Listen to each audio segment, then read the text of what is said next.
ईर्यानि पृष्ठगे बाल रबत में संगरम जबदे होना सगारानी ज़िहां सोहान कने.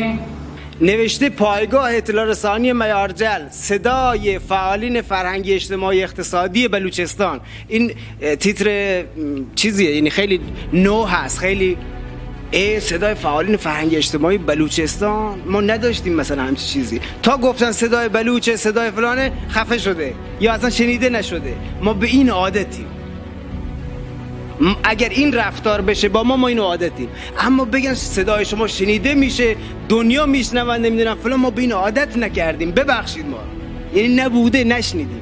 ما باز و شال و اجنودیم که هنچه یک دری پچ بیتا پا بلوچی زبان دیمبریا.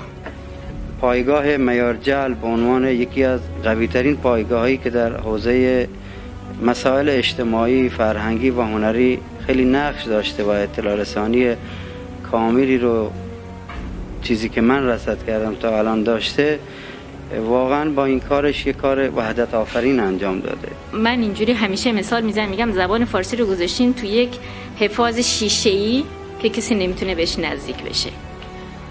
خب چطور یک فارسی زبان با یک بلوچ زبان ارتباط برقرار بکنه؟ چطور بیت که مروچی میتوارش کنه بی، چطور بیت که مروچی یک پایگاه خبرگزاری یک زبانی سر کار کن که زبان یک واحدی هیچ دانشگاه تو کا تدریس نبیته، هیچ مدرسه تو کا تدریس نبیته، او یک خبرگزاری یک رسمی جاگاه یادکه و وشتگی وانگا که هیچ شمی دردام آمارین، شمی نگاه هم تالان کنی، شمی جهانبینی هم به رسمیت جا کاری و شمی جنده هم دوست داری.